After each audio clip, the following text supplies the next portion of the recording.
Allez-y. Merci. Alors, ici, si tu me fais le décompte, il y a combien d'écrans ? À peu près ici, si on doit compter les téléphones, mon ancienne télé, les télés dans la salle, la chambre, ça doit à peu près faire 6. C'est vrai que moi, le matin, c'est un réflexe. On se lève, j'allume la télé. C'est pour avoir ce bruit, même si je ne regarde pas spécialement. On pourrait très bien s'en passer, mais c'est tellement ancré que voilà. Bonsoir, défi jour 2.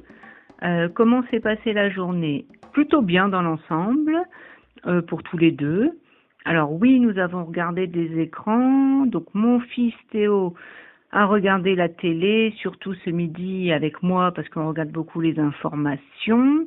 Je sais qu'il a dû regarder un petit peu pendant mon absence cet après-midi. Personnellement, la télé et le portable parce que je dois gérer ma mère qui est malade. Comment on se sent depuis qu'on fait le défi ? Alors pour mon fils, c'est très compliqué parce que c'est les habitudes qu'il a et que bien sûr je lui ai imposé, c'est-à-dire la télé quand je me lève ou en mangeant.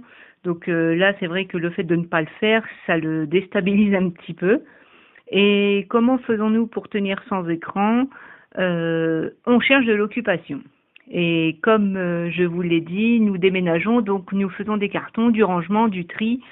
Et c'est vrai que ça occupe pas mal le temps et l'esprit. Donc voilà, je vous dis à dans 2 jours pour un autre briefing. Donc là, je vous appelle pour le défi du jour 4. On sent bien que pour Théo, ça commence à être compliqué parce que malheureusement, ce sont les mauvaises habitudes qui ont pris le dessus. Donc, il souhaiterait avoir la télé le matin avant de partir, etc. Mais pour le moment, il tient bon. Donc voilà.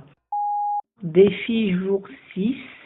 Le week-end compliqué, entre guillemets. Ayant été un petit peu malade, on n'est pas sorti. Donc, quand même beaucoup d'écrans.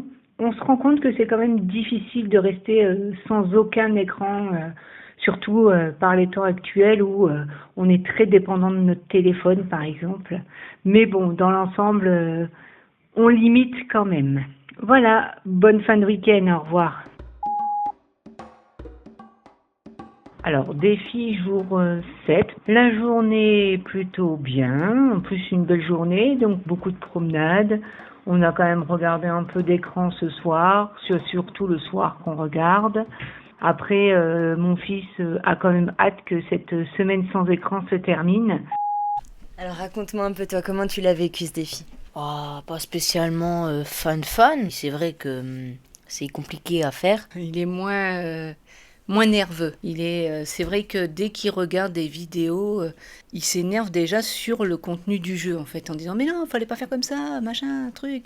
Moi, j'ai trouvé plus apaisé en allant à l'école du fait de pas avoir eu d'écran. Ce défi 10 jours sans écran, est-ce que vous le referiez ? Après, si on nous repropose, pourquoi pas. Mais comme ça, spontanément, j'aurais dit non. Non, clairement non. Et toi ? Non, pas quand même 10 jours, mais par exemple 5, ça me contenterait, je dirais.